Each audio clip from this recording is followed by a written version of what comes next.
So here we are at Edinburgh, at the Mound of the Galleries precinct, and it's time for the YesForEU rally. That's the Believe in Scotland Day of Action today, so there'll be lots of events happening all over the place. So we're listening to iNotes, which is a band of various instruments. Let's go and listen to them.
Just starting, right. YesForEU rally. Thank you very much for coming out. And especially when the rain was horrible. I think it's maybe eased up a wee bit now, just in time. So we are YesForEU. We want independence and EU membership for Scotland. We are a grassroots Yes group. Those are our two aims. As you know, the UK government ripped us out of the EU against the will of the Scottish people. 62 of us voted against coming out of Europe. That's now 72% of Scots that want to be in the EU. And I've got it on a poster here, which proves it, okay, 72%. And you'll hear a lot more about that from our speakers this afternoon. Right next, okay, I hope that's better, is it? So, is that all right? Okay. Thank you. So the result of that is that independence is the only realistic way back into the European Union, which most Scots want. So as a group we work with other Yes groups locally, nationally, internationally. We're not aligned to any political party, but we do support pro-independence and pro-EU policies. So in the same way that you're familiar with lots of myths about independence, like, you know, we're too wee, we're too poor, we need the broad shoulders of the UK to support us, which is, as you know, absurd. There are also myths about Scotland joining the European Union. Now we know that there is plenty of support for Scotland out there in the European countries for us to join the EU. So in a moment I'm going to introduce the speakers. I've got a couple of things I want to say. If you're on social media, that's great. Could you use this hashtag, which I think is on the flyers as well, so it's hashtag Indy to Rejoin EU. Please use that. And another thing is, speakers especially, be very, very careful coming up the steps when you come up here in a minute, because they're very high steps and it's wet. So please be careful. And we'd be grateful if other people don't come up the steps, please, just the speakers, so for safety purposes. So today's event is part of the Believe in Scotland National Day of Action, so there's other events going on as well around Scotland, so we're pleased to play our part in that. And so we're absolutely delighted to welcome in a moment Lord Mackintyre-Kemp. I'll tell you a wee bit about him. He is the lead person of Believe in Scotland, which is the flagship campaign of Business for Scotland. Sorry, hang on a minute, I've got my words here. and he is an economist and author of the best-selling book on Scotland's economy, Scotland the Brief. Now, Scotland the Brief we've got copies of on our stand there, so you can have a look at that for yourself if you haven't read it from cover to cover already yourself. We've just got the little ones, but there's a big one as well available. So we're very pleased that Gordon has come to speak today, so I'm going to hand over to you, Gordon. Thank you. Alyn was saying that the banner's quite important to speakers, so we can keep it in like drop it. Yeah. Thank you. Let it down. Yeah.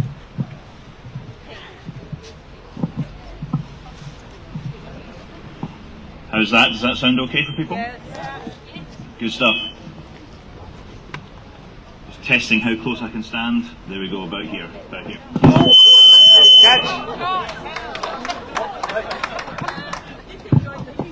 Scotland cricket team, all right. The trouble with holding it is that I can't look at my speech notes. So give me a second. Hopefully we've got that sorted now. Good stuff. Brexit has been an unmitigated disaster. I thought, what am I going to talk about today? And that thought just kept on occurring to me. I've got to say that Brexit is an unmitigated disaster and explain why. Brexit signals to the rest of the world that they're not welcome in Britain. That they're not welcome to work in Britain, to settle in Britain, to invest in Britain. They might not actually be welcome to visit Britain as far as Brexit signals to the rest of the world. That might be true, but Scotland is not Britain. Scotland is a European nation, and unlike the rest of Britain, we are going to rejoin the EU. Brexit has cut Scottish businesses and our economy off from a talent pool made up of 500 million potential workers. It's created day-long queues of lorries at the ports, many of them exporting Scottish food and drink and manufactured goods to the continent. Brexit is also... Brexit is... Thank you. Brexit is also the foundation stone of the UK's cost of living crisis, and it is the cause of the current political crisis in the UK, the absolute collapse of Westminster governance, and the prime ministerial merry-go-round that even threatens to bring back Boris Johnson. Brexit is an unmitigated disaster. Brexit is also undemocratic. The people of Scotland overwhelmingly rejected Brexit with a 62% landslide vote, but still Scotland was ripped out of our place in the EU against our will. And we've been forced to face the consequences and failures of Brexit. Rather than require agreement from all four of the UK's nations, Brexit went ahead. Scotland's voice was ignored, as it always is in this disunited kingdom. We were overruled, but we will not be silenced. Now, the Westminster parties all say that they're going to make Brexit work. But Brexit doesn't work. Brexit cannot work. The Brexit Leave vote was based upon lies. Vote Leave were lying to us then, the Conservatives, and now Labour are lying to us now. Yay! Brexit is also incompatible with devolution. The UK government's maybe if I stand here, the UK government's Brexit Freedoms Bill is only about freedom if you mean the freedom to destroy the EU rules that benefit Scotland and take away the safety standards and EU rights that we enjoy without ever thinking about what the people of Scotland want. The UK government has betrayed the people of Scotland, and it is undermining our devolved parliament. Scotland's NHS is under threat from Brexit. Scotland's NHS was hammered during COVID. and the winter flu season is about to bring even more pressure. Fortunately, Scotland's NHS is the responsibility of Scotland's Parliament, and the Scottish Government spends £100 per person more on our NHS than England does on its NHS, but it's not enough. Holyrood does not have the ability to stand against cuts in its budget, in its NHS budget, that will come when the UK government eventually does a deal with the USA, a trade deal with the USA, which will increase NHS privatisation. And no matter who is elected to Westminster and forms the next government in Westminster, Westminster needs a trade deal with the USA. We need 6,000 more nurses in Scotland. More than ever, we have learned to appreciate the importance of key workers in our society, but Brexit is driving thousands of them away from Scotland. Brexit is bad for business, and businesses know it. Since the referendum, finance firms have removed £1.3 trillion worth of assets from the UK, much of it from Edinburgh, one of Europe's key finance capitals. Brexit has damaged free trade. The UK government's own economic forecaster has said that there's been a 10% drop in exports to the EU because of Brexit. It's reduced the economy by more than 5%, and inward investment has been cut by 15%, and it's slashed the value of the pound in your pockets. Scotland is an exporting powerhouse. We export more than double the amount of goods per person as the rest of the UK, and so Brexit does double the amount of damage to Scotland that it does to the rest of the UK. Brexit is an unmitigated disaster. But I guess I'm being really negative here. So how about, for a bit of balance, I talk about the opportunities of Brexit. Jacob Rees-Mogg, the Minister for Brexit Opportunities, enlisted the help of Sunreaders to actually come up with a list of Brexit opportunities. They found none. But friends, today I can tell you I've discovered an opportunity from Brexit, a Brexit benefit. A benefit that Rees-Mogg may have overlooked given his inbuilt British nationalist attitudes. The benefit that Brexit brings to Scotland is that Brexit makes independence the opportunity of our lifetimes. Because an independent Scotland will rejoin the EU. Only an independent Scotland has the means to rejoin the EU. Now they tell us that now is not the time. My message today is it is time to believe in Scotland. Please join your local groups and help us deliver 500,000 leaflets across Scotland before the end of the year that have the simple message that Scotland needs to say yes to independence and we need to say yes to rejoining the EU. Thank you very much.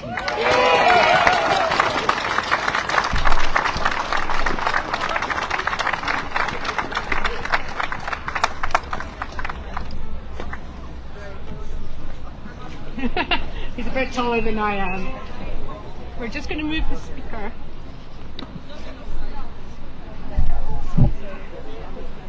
We're moving the speaker, so hopefully this sound might be a bit better nearer you. Is that better? Thanks.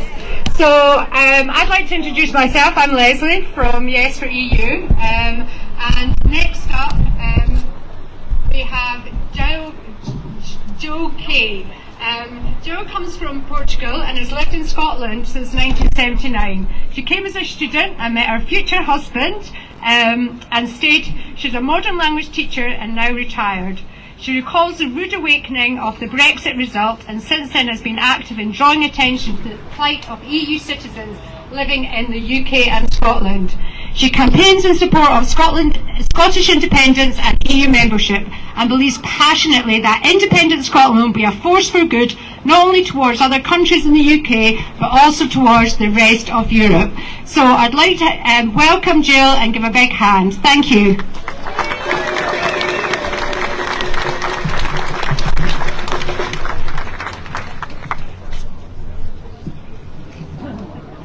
fine.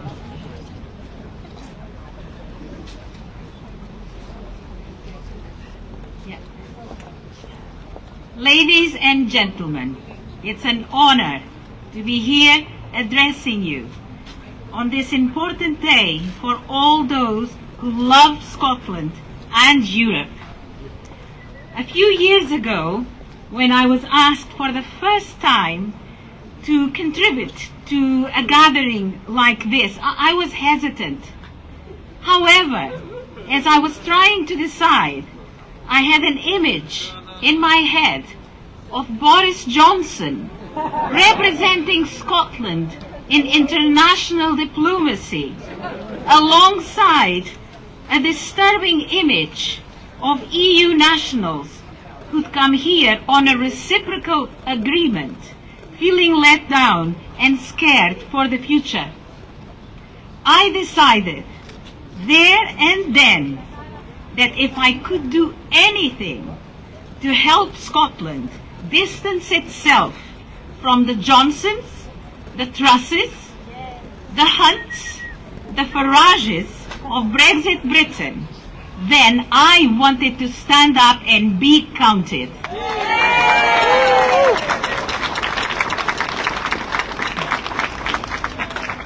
I've lost count of the stories of unhappiness, humiliation, insecurity and fear that I've heard from fellow EU citizens in the past 6 years. Lots of us have left, unable or unwilling to face up to the pre-settled status, settled status insecurities and emotional trauma after living and working here for decades. Suddenly, in vulgar parlance, we were queue jumpers. A study in June of this year showed Brexit to have had a profound and lasting impact on the lives and sense of identity and belonging of EU citizens in the UK. I felt all this too. However, my trust in Scotland's sense of fairness and inclusiveness, so well expressed by the First Minister right after the Brexit vote, has never been disappointed.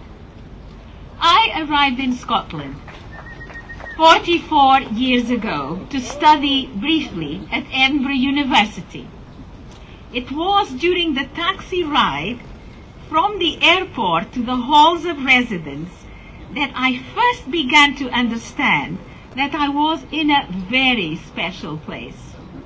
When I told the taxi driver that I was here to study English literature, he suggested that I also study some Scottish literature. And then began reciting the poetry of Robert Burns off by heart to give me a glimpse into his country and his culture. My astonishment knew no limits. This was a far cry indeed from any taxi driver conversation I had ever had anywhere else in Europe. I didn't know it at the time, but people like him, were the product of that democratic intellectual tradition born as far back as the Reformation, which taught the mass of the population here in Scotland to read and write at the time when the rest of Europe was lagging behind. This has led to what I believe does distinguish the Scots, an early acquisition of cultural and democratic ideals, and the tendency to believe in equality and fairness. If this is Scottish exceptionalism, long may it flourish.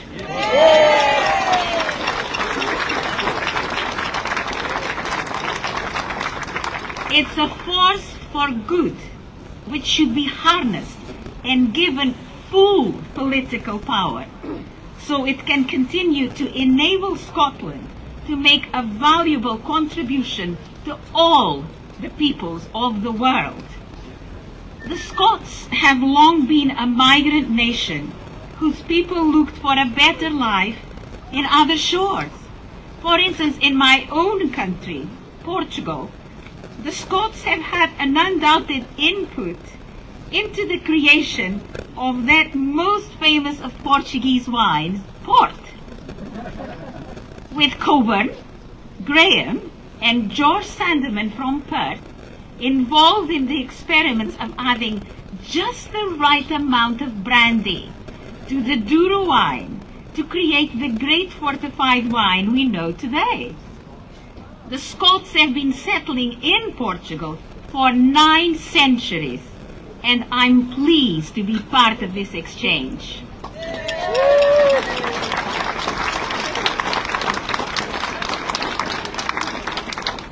I was privileged to teach for a few years in the great and welcoming city of Dundee. I enjoyed teaching the bairns and meeting the parents. My foreignness was never a problem.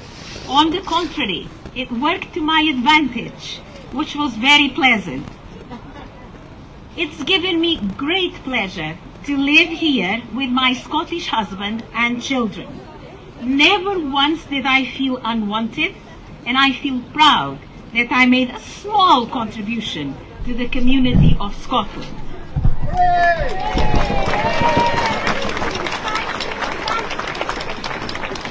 However, like me, there were 3 million EU nationals in the UK who came here on a reciprocal arrangement and who contributed to the good of Scotland and Britain, who suddenly felt unwanted and whose lives were thrown into complete uncertainty. It has been dreadfully painful to feel like this. But knowing Scotland and its history, I feel that this treatment that EU citizens and New Scots have experienced is anathema to the vast majority of Scottish people.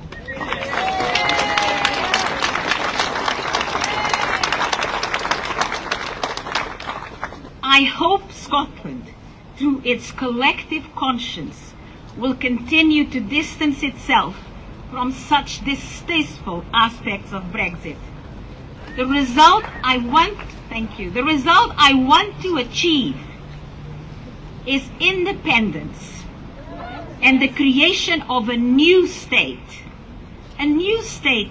which will be an inspiration to the great nation of England next door. Just like Portugal, my own country, led Spain to freedom from a fascist dictatorship in 1974.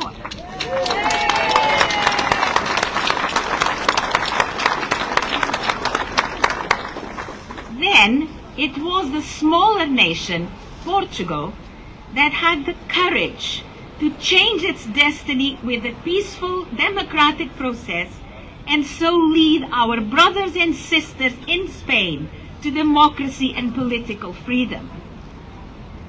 I am entirely convinced that Scotland can and will do the same.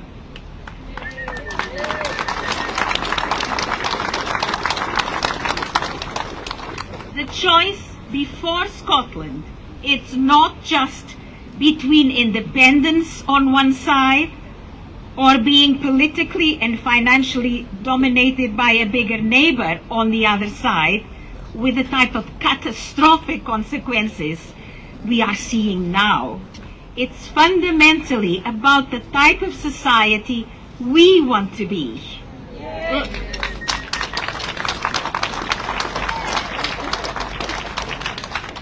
Let's have no illusions that this is the choice. It's either Sunak, Hunt, Farage, and the values of the alt-right, or an inclusive society which will do Scotland proud and make her respected all over the world.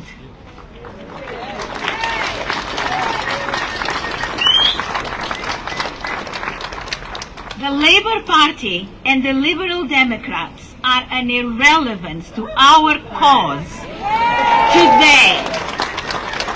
because they are both as pro-Brexit as the alt-right and the Tories. Scotland's contribution to Europe and the world has been too great to let this opportunity pass. You can be a force for good, and you have the conditions to do it. You've everything going for you to succeed.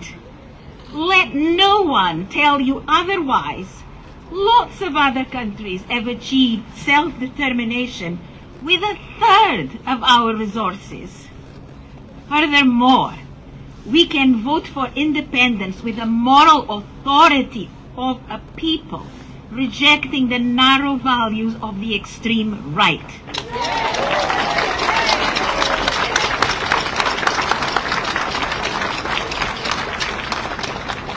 People all over Europe now support Scottish independence. Every time I visit my other home, I encounter lots of different people from different backgrounds, and without exception, they are truly rooting for Scotland and have a much better understanding of our predicament. Eu sou portuguesa.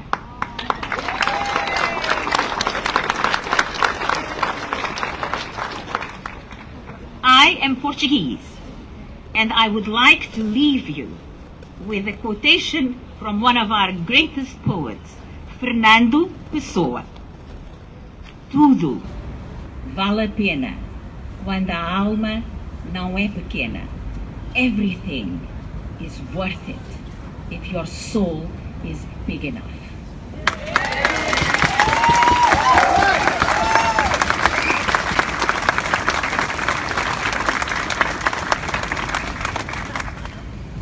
Having lived here for over 40 years, I know that Scotland's soul is more than big enough. Woo! Ladies and gentlemen, now is the time to achieve your destiny of independence. My children in Frankfurt, Zurich and Brussels have already got their Portuguese citizenship. But what they all want is to be the proud citizens of an independent Scotland in Europe. Here.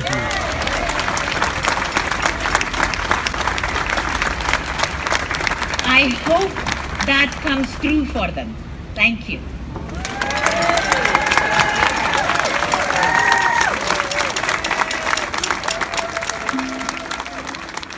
Hello, it's me, Jim, here for Independence Live. This is the Independence and EU membership event. So come along if you're in Edinburgh. It's in the Mount Precinct. And then the second selection today is in honour of our Italian comrades who today are fighting the alt-right who have taken over Italy, and the songs we will be playing have now been banned in Italy. They will be playing Bandela Rosa and Bella Ciao. And these songs have been sung by Italians for 3 generations, and now they have been taken from them. So any Italians out there, you're very welcome. Here we go. Sorry guys, I'm just setting up.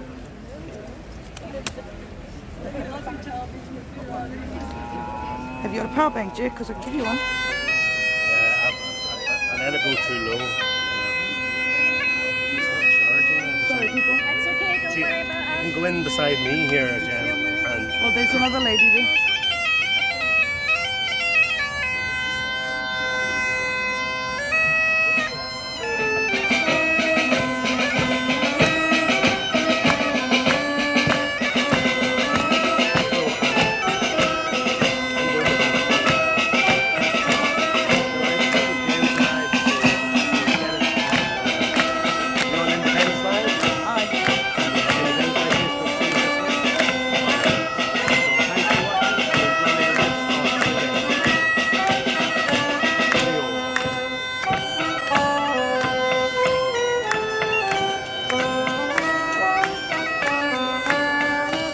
Sorry everybody, it's going to be steady now. I was just sitting on my tripod because I had to collapse it for the taxi.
Thanks very much. We're the high notes. We're looking for a trombone player. Thank you very much.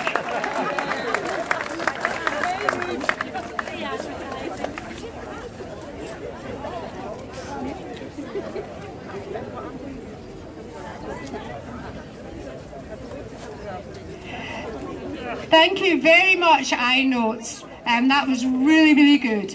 So next we have the amazing Sara Sheridan.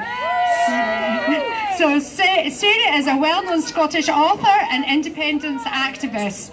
She's a prolific author of both fiction and non-fiction books, and her book The Fair Botanist has gained particular acclaim. She also writes for TV dramas. She writes for The National, The Guardian and online blogs, and does reports for BBC radio programmes. She's a keen activist and a Remain voter in 2017. She wrote a love letter to Europe, which was published on the cover of The National. So I'd like to give a really big welcome to Sara. Thank you.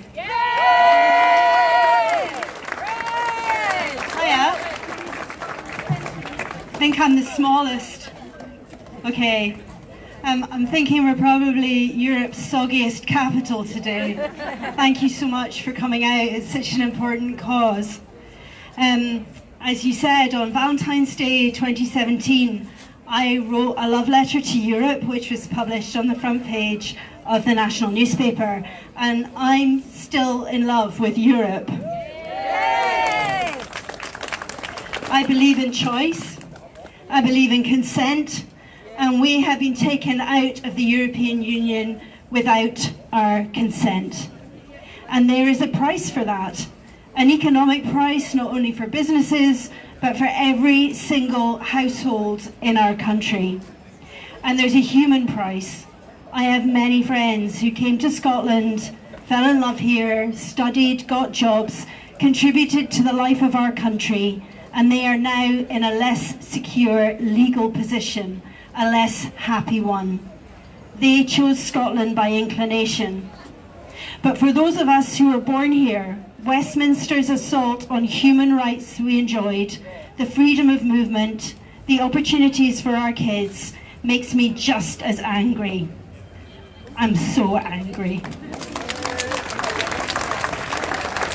We all know that the EU isn't perfect, right? But all I can do is point to what is going on in Westminster. The arrogance of it, the anti-democratic nature of it, the cloth ear unfairness of the fact that Scotland as a country has voted consistently to have a choice not to be part of it.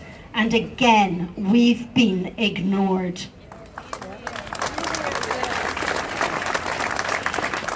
The actress Katie Brand this week called the UK Parliament a soft play area for egomaniacs. And that's what we've come to. The Tory party has shown itself inept, riven with factionalism, contemptuous of the rule of law, and exhausted of credible economic ideas. And we didn't vote for them either. And the UK's Labour Party repeated insertions that there will be no return to the single market forever, no freedom of movement forever, and no independence referendum in the foreseeable future show that they too do not offer us what we seek. To be absolutely clear, there is no fix for this utter shambles. Not some imaginary unity candidate, not Johnson, obviously, not a general election, not a Labour government. Brexit is the cause, and it will go on and on and on and on for us until Scotland can choose its own path.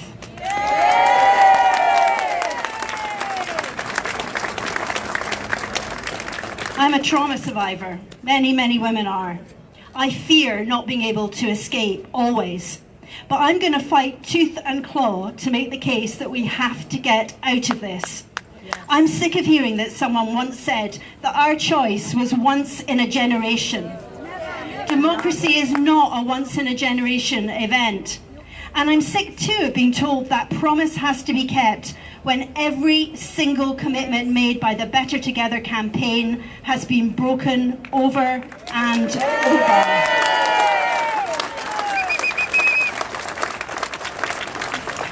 At this time, when there is war in Europe once more, the idea that we are not standing absolutely shoulder to shoulder is simply unacceptable.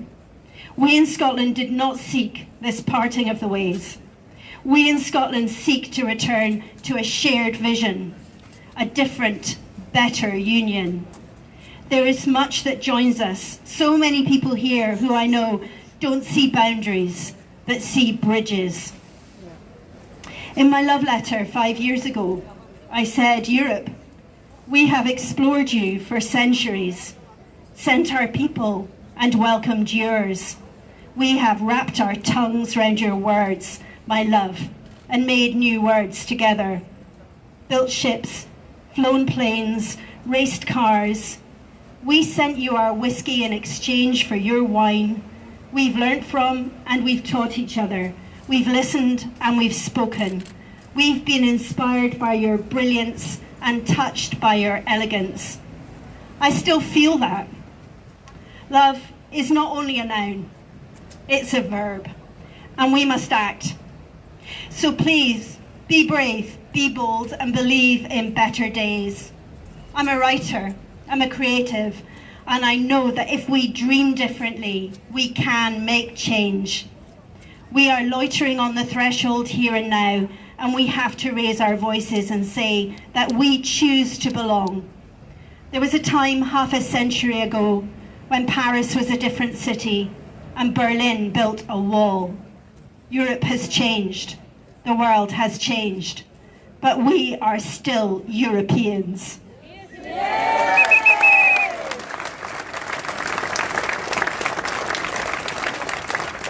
It's time for independence for Scotland. My friends, it's time for us to return. Thank you.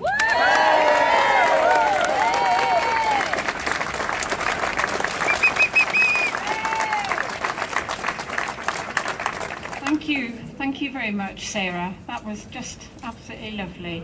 And if you're not familiar with Sarah's books, do have a look. She has written loads of books and they're brilliant. So do have a look for her books. And our next speaker, if I can introduce her, is Martha Mattos-Coelho. She is a New Scot. She's from Portugal originally, but like so many other folk that have come from other countries to Scotland, she likes it so much she has stayed. And so she's a lovely New Scot. She's also a new councillor with Edinburgh City Council. And she's very active. She's an active member of YesForEU, which we're delighted about. So, Martha, don't be shy.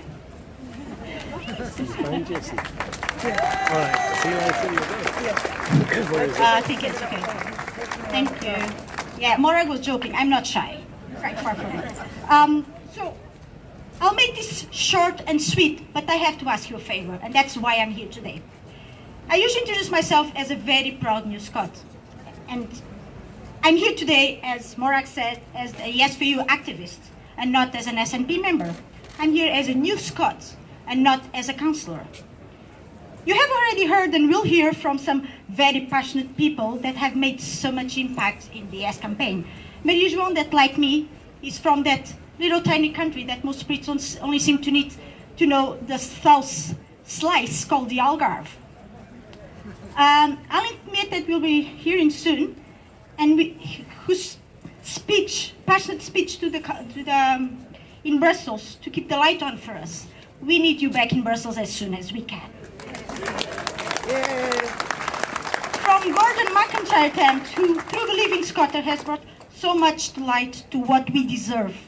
Well, better, why we need to be an independent country. Sara Sheridan, who I already told that I didn't know much about her, but I'm thrilled for what I'm here, so I need to follow you more. And we'll be soon hearing as well from my colleague and New Scot, Jule Bandel. Here we are welcome for our contribution to the society, for the fact that we live, work and raise our family here, for the virtue of being here, not by our passport or where we were born. We non-British are at the moment roughly 7.5% of Scotland.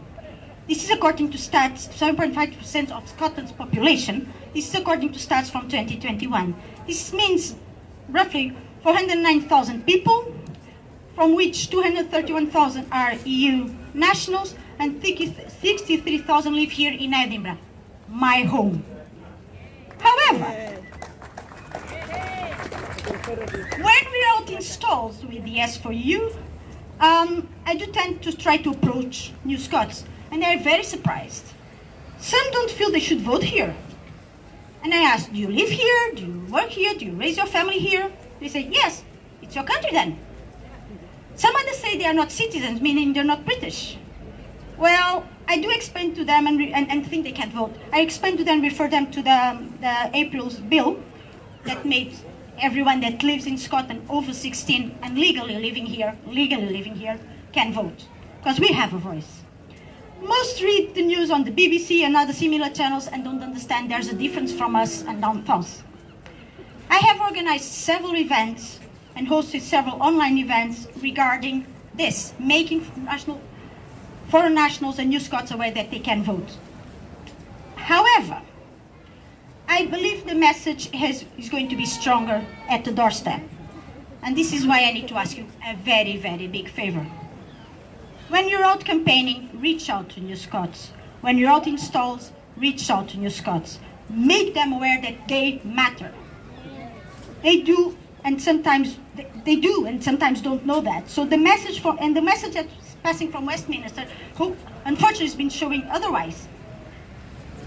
So make them see that and make also them see, and this is a trick for you, that if we become an independent Scotland, most countries will have to have consulates or embassies here. So all the issues they have to renew their documents, if not sorted, they will almost sort it. So that's a good tip for you all. Let's be clear. I'm not saying that all New Scots vote for independence, but they have a choice. Remember, we were not allowed to vote for Brexit. Or, I assume, and most of you probably do as well, that the result would have been very, very different.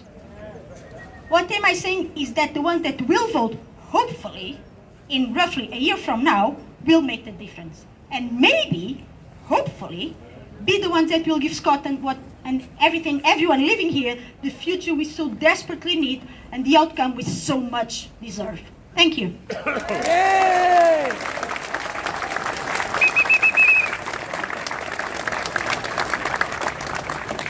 Thank you very much. Ooh, this microphone's a bit low now. Thanks very much, Martha. That was great. It's lovely to hear from Martha and other New Scots. Thank you. Who are making successful lives here in Scotland and feeling welcome, according to what they say, which is great. Just before the next speaker, I want to mention you may have received one of these flyers, Time for Scotland.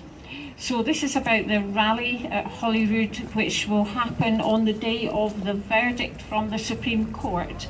If you followed that recently, you'll know that it's about whether the Supreme Court will decide that Holyrood has the power to call a referendum, an independence referendum. And we don't know which way it will go. Whichever way it goes, the verdict is important for us. So lots of people will be gathering at Holyrood on the day it happens. And that will be a weekday, and it will be a gathering at, I think, about 5 in the evening. So if you've got one of these flyers, fine, it shows you the information, it's got a QR code, it's got the website. You can sign up and get alerts. If you sign up, you'll get an email telling you the arrangements within maybe 24 hours or maybe 48 hours if we're lucky. But anyway, if you haven't got a flyer, just look for Time for Scotland. It will come up on Google. So thanks for that. That'll be probably in a few weeks' time. Hopefully not too long.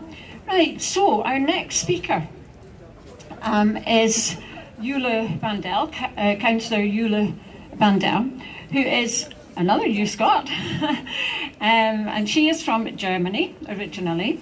She's a Scottish Greens councillor for Inverleith Ward. She was elected just earlier this year, so congratulations on that. She's a member of several committees on the council as well, and she represents the council on the Transport for Edinburgh board. She arrived in Scotland from Germany in 2016, originally to study, and found she liked it and has stayed. She's been a climate activist since she was in high school. And another issue she's passionate about is housing. She describes herself in her Twitter profile as a pesky little immigrant. All right, would you like to come up? And thank you very much for speaking to folk. Thank you very much. Thank you for that lovely introduction. When I was writing the speech on Thursday, I made a post on Twitter saying that I felt like nothing I could say could be more convincing of the need to become independent and rejoin the EU than just vaguely gesturing at Westminster, and then as if to stress the point 10 minutes later, Liz Truss resigned as Prime Minister. But I will try, because ridiculous as this clown show of the UK government may be, we cannot forget, as the Tories cling to power by dragging themselves into yet another leadership contest instead of doing the democratic thing and calling a general election, the consequences for people and planet are very, very real. We are facing a cost of living crisis, a climate crisis, and a nature crisis. Like Prime Ministers, they are really adding up these days. And unfortunately, the Tories are not simply content to simply be really incompetent at fixing these crises, they are actively making them worse. One thing Liz Truss' government did manage to achieve within her 44 days in office was to publish a mini-budget that threatened our natural environment so much that it had the RSPB ringing the alarm bells and publicly calling it an attack on nature. The same month, Jacob Rees-Mogg, possibly the most Tory to ever Tory, introduced a bill to amend and scrap hundreds of laws we retained from the EU, including regulations which protect some of our most vulnerable wildlife and green places across the UK. The Tories will call this cutting red tape, getting rid of unnecessary bureaucracy. But let's call it what it really is: dangerous deregulation that puts profit before people. Thank you. That pesky tape was there for a reason. It protected us from untreated sewage in our seas and on our beaches, from harmful contaminants in our food, and from businesses who would only be too happy to sacrifice the well-being of their workers if it means just making a little more profit. If Westminster rips up these EU laws, we will see a race to the bottom. Polluters will be able to get further away with poisoning our rivers and our countryside, while gutting the rules that protect our most valuable wildlife sites. And greedy corporations will be able to exploit their workers even further. Of course, this was only the latest chapter in Brexit's damaging legacy.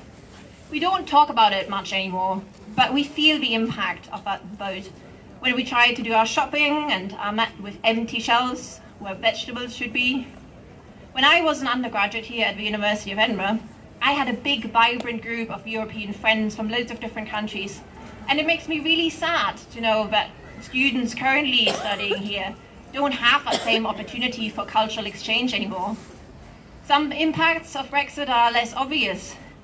As I was mentioning in my introduction, I'm the transport spokesperson for my group, so a big part of my job is trying to get people to use more environmentally friendly modes of transport, like walking and wheeling and cycling and taking the bus.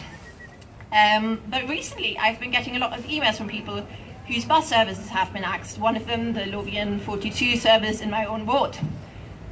So I went to Lothian buses and I asked them why they were withdrawing so many buses, and there are many reasons. But do you want to know one of them?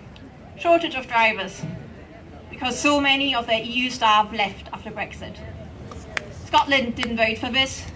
We knew that we were better off as part of the European Union, but again and again, decisions have been made over our heads, whether we reject them or not.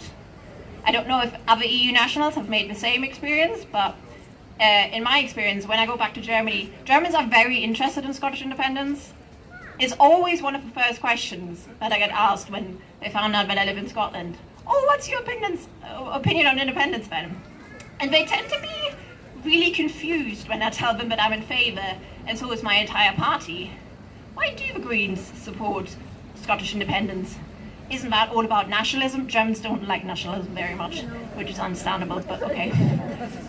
But they are confused because they always ask, what does independence have to do with green issues? And my answer is usually, we want a fair and green Scotland. But how can Scotland be fair and green when Tory governments in Westminster give tax breaks to the biggest polluters? How can we be climate leaders when the UK government keeps approving new licences for oil and gas in Scotland, like the Cambo and Rosebank oil fields off the coast of Shetland? Again, regardless whether we reject them or not. Last year, just before COP, Alistair Jack, the Secretary of State for Scotland, told us that it is foolish to think we can just run away from oil and gas. Foolish.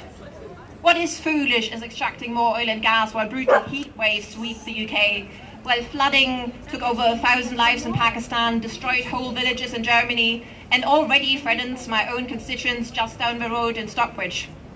Climate change is already killing people. It has been killing people for years. It's already threatening our livelihoods, even here in Scotland. We know we can't trust the Tories on climate, or on anything really. And we don't have the time to wait for a Westminster government. We need action now. Alistair Jack is wrong. Our reliance on oil and gas is not inevitable. Much like scrapping environmental regulations, it is a political choice. A political choice impacting Scotland, which should be made by the people of Scotland. It's not too late to stop following that path into climate disaster that Westminster is leading us down to. I'm proud of everything the Scottish Government is already doing to tackle the climate crisis and the nature crisis in Scotland. From free bus travel to under-22s to record funding for wildlife, nature, recycling and active travel. But as a devolved government, there's only so much we can do. Only as an independent nation, Scotland will have the powers to be a leader in the transition to a zero-carbon economy. We can end subsidies and tax breaks for the oil and gas industry and instead realise Scotland's potential for offshore renewable energy and invest in a just transition that protects our livelihoods and economic well-being of our workers and communities. And yes, we can rejoin the European Union. Sometimes when I talk to people about our green vision for Scotland, they say things like, but what does it matter? We're such a small country, we're never going to make a difference. And yes, perhaps we are a small country, but climate change is a global issue that requires global solutions. It requires us to work across borders with other countries, and in Europe there is no better institution to facilitate cross-border working than the EU. As a full member of the European Union, we could be working together with our European neighbours to lead the change and build a green, prosperous and fair Europe. We could safeguard workers' rights and the environmental standards that protect clean air, clean water, clean beaches, clean rivers, and push them to make even more progress. Scotland still has friends in Europe who will campaign alongside us. The newly elected co-president of the Greens EFA group, the wonderful Terry Reinke, actually spent a year abroad in Edinburgh and has been a huge supporter of Scotland rejoining the EU. And I know their group will do everything in their power to make sure an independent Scotland is welcomed back as a member state. In the Scottish Greens, we've always said that independence is a means to an end rather than an end in itself, and I think the same is true for EU membership. The end, for me, is a fairer, greener Scotland and a safe future on this planet for generations to come. To achieve that, we need the full set of levers for climate action, and we need a movement to work alongside us. In other words, we need an independent Scotland in the EU. Thank you.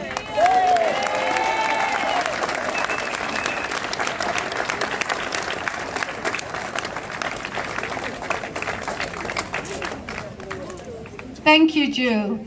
So next we're going to have some music from Gerry Mulvenna. Yay!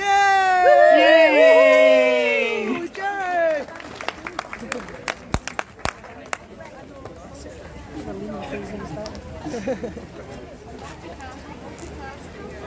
Stay for the music, guys. It's good. Hello, everybody. She's needing a seat somewhere. I'm a new Scot as well. I came here in 1985. Moved into a lovely wee room up there on the mound in the halls of residence. Very lucky start to my time in Edinburgh. Let's see now. See, this works. Can you hear my guitar coming out? Yes. Yeah. Really? That's good. I'm going to sing 3 songs. I'm going to cram them into me 10 minutes, okay? One's from Ireland, one's from England, and the last one's one I wrote last night. Yay! That's from Scotland, I suppose. Yeah, I need a capo for this one. Woo.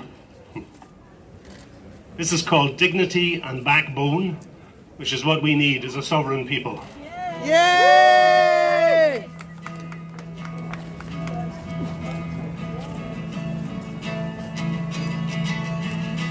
There's no cavalry coming over Vinegar Hill. These boots I must stand in, or the boots I must fill. We see the ways of greed. I've done my share. We've got to pull together now, or we'll be going nowhere. To be a sovereign people, it's not determined by finance. It's how we are with each other, how we work, how we play, how we sing, and we dance with dignity and backbone. Dignity and backbone. This world is achingly beautiful, and it's as fragile as me. It's only in the love of her that my spirit will be free. It's not about where I come from as much as where I want to go. I want to be the future. Where I'm planted, I will grow. To be a sovereign people, it's not determined by finance. It's how we are with each other, how we work and we play and we sing and we dance with dignity and backbone. Dignity and backbone. Dignity and backbone. Dignity and backbone. Thank you. No, I'll be fine. I'll just get wet. Well, I think we were promised a sing along, so this one's good for singing along. The chorus has got 4 lines. I'm going to sing the first 3, and then you have to sing back at me. That's enough. And I won't take it personally. And so the chorus goes. That's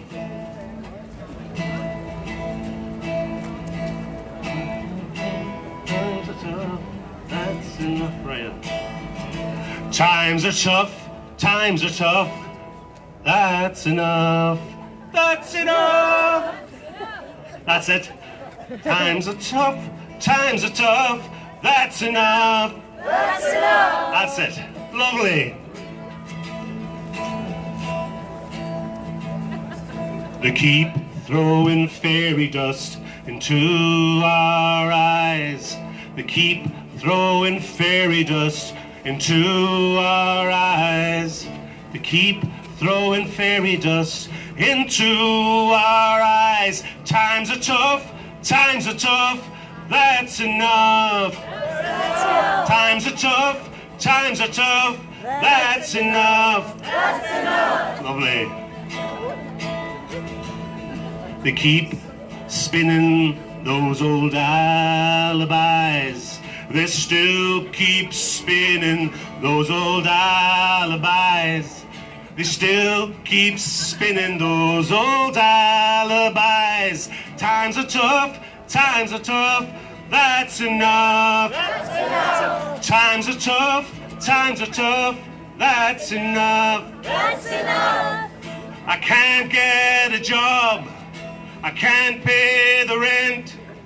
We can't feed ourselves, 'cause the money's all been spent. Well, it's pie in the sky, and the same old lies come round again, round again, round again.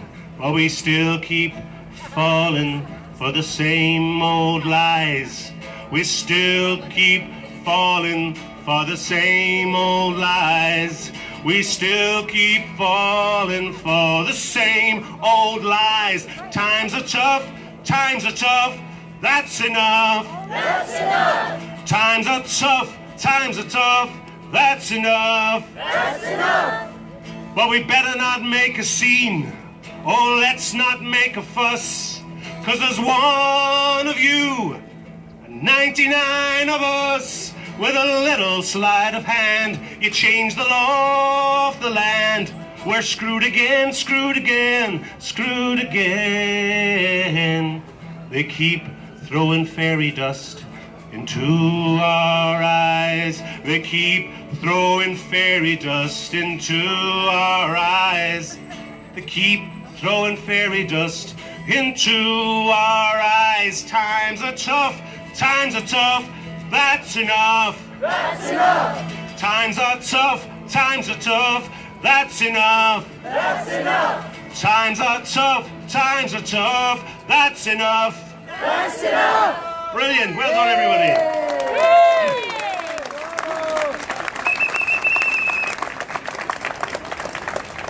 Ooh, right, one last song here. This one's called Time for Scotland. Yay!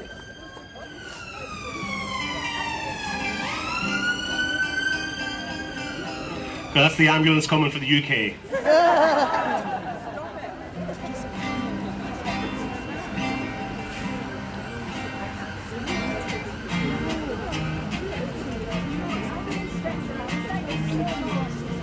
It's time for Scotland. Woo! Time for Scotland. Woo! Time for Scotland. It's time for Scotland. It's time for Scotland. It's time to grasp opportunity. It's time for Scotland. It's time to embrace normality over and over, the whole world over. As I say, I wrote it last night. Over and over, the whole world over, nations stand up on their own 2 feet. We're no exception to change our direction. It's time to take control of the driving seat. It's time for Scotland. Time to show our ingenuity. It's time for Scotland. It's time to take this opportunity. Over and over, the whole world over, nations stand up on their own 2 feet. We're no exception, so to change direction, it's time we took control of the driving seat. It's time for Scotland. Woo! It's time for Scotland. Woo! It's time for Scotland. Woo! It's time for Scotland. Woo! Bella, Bella! Bella Caledonia, behold the nation of your imagination. It's yours.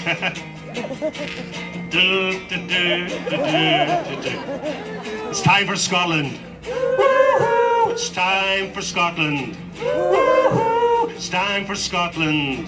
Woo-hoo! It's time for Scotland. Woo-hoo! Woo! Let's get there. Thank you all.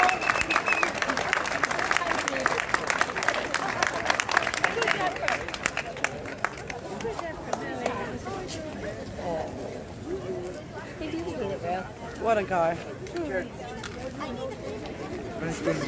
Thank you very much, Gerry. That was really good, and your new song is amazing. Thank you. It's definitely time for Scotland. So next, we have our last speaker, who's Alyn Smith, who's an SNP Member of Parliament for Stirling. He's been the MP for there since 2019, when he replaced the previous very short-lived MP Tory. He's SNP spokesperson on foreign affairs at Westminster, and he's a highly experienced in European and international affairs, as he was a member of the European Parliament from 2004 to 2019, when the UK left the EU. In his final speech to his fellow MPs, as Martha spoke about earlier, he said about Brexit, "Independence will be our only route back to the EU. I'm asking you to leave the light on so we can find our way home." So put your hands together for Alyn. Thank you.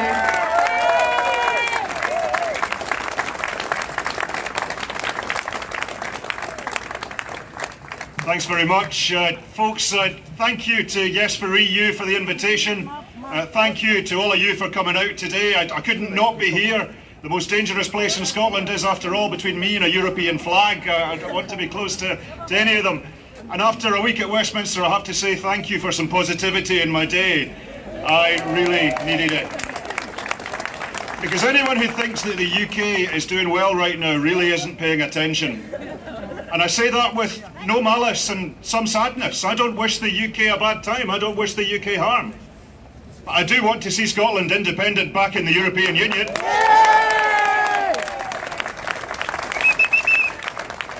And we've tried since 2016. The SNP, the Greens, various members of the Labour, Conservative even parties have tried to find solutions. But what's happening in the UK right now, the political chaos and instability that we are seeing, is because all three of the UK's main parties have accepted the big lie. The big lie that Brexit was somehow worth doing.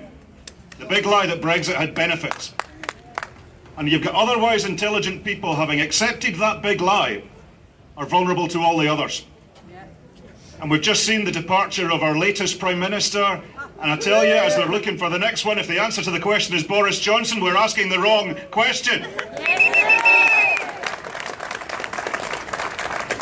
So I'd say solidarity to all our friends and brothers and sisters down in London on the Rejoin EU march tonight. A shout out for them. I want to see the UK back in the EU as well. Because that European solidarity that I was part of when I did a proper job in the European Parliament, I was a legislator for 500 million people, proudly representing Scotland, finding common cause with our friends and our allies. It was Franz-Walter Steinmeier, the German federal president, said in an address in Strasbourg, the European Union is based on a revolutionary concept that your opponent might have a point. Is that not the politics we want to see in this country as well? Yes! It is assuredly not the politics we're seeing at Westminster. And as I say, I wish England well. I was at Leeds University, Nottingham Law School, worked in London as a lawyer. I want to see England do well. But the reality is, until we accept that Brexit was sold by frauds and egged on by dupes and cowards, that Brexit has made us all poorer, that Brexit has taken away our rights, that Brexit has impoverished the next generation, all the chaos we see now is back to that original lie, the big lie in UK politics. And it grieves me. It grieves me, and I'm deeply proud to be a member of the most pro-EU party in these islands. The Labour parties, with their Make Brexit Work slogan, has sold the pass, and it grieves me to say it. And that's why I think independence for Scotland back into the European Union will be a boost for progressive politics within the UK as well.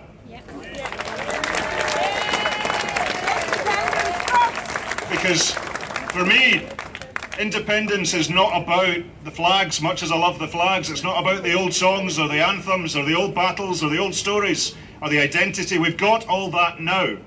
You can be proudly Scottish and proudly British. That's up to you. No. Independence for me is about the future.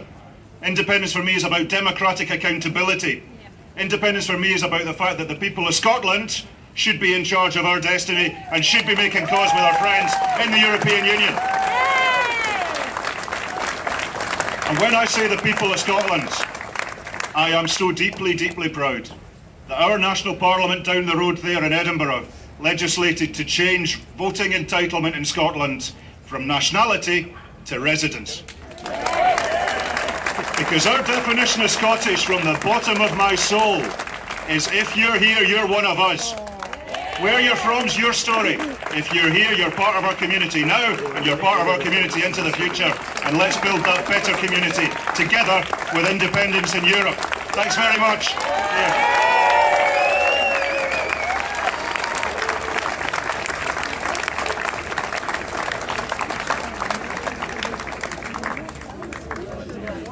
Thank you very much, Alyn. That was a great speech. Made lots of really important points there. Couldn't have said it better myself. So we're nearly finished now. We're ahead of time, surprisingly, because normally speakers, it's quite hard to get speakers to keep to the times, but they've all done very well today. So we are hoping to see our piper. We have a piper who's going to play us out in a moment or two. And until the piper arrives, all I want to say is thank you very much. Thank you for coming along in spite of the weather. So thanks for coming out, and thanks for being such a positive audience and cheering us on. So again, sign up for Time for Scotland. I mentioned it earlier. There's still time, I think, to get your photo in the selfie frame if that's coming round. Pick up some flyers. Sign up to. Oh yeah, join us. Actually, join us. Join YesForEU. We're not hard to find online. Join us. Members are welcome. It's free, and we're very active. If you're interested in active campaigning, then join us. And there's plenty to do. Okay, so is that it? Is that us now? So thank you to all of you for coming out in the rain. I know that some of you have come far and wide, so thank you very much for travelling to Edinburgh. And yes, follow YesForEU on Twitter. Please keep reposting any pictures you've taken from today. Repost with the hashtag, which Maura gave you. Indy to Rejoin EU. Keep posting on social media. Follow us. We're on Twitter at YesForEU. We're on Facebook at YesForEU, and our website's YesForEU.scot. And Instagram. Sorry. Thank you very much. And we're going to have a piper now to pipe us out. Yay! Good, Stan. Hello. I'm going to finish with the Els Segadors, which is the anthem of the Catalan movement.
Oh, I forgot my umbrella somehow. Did you? Thanks, Jim.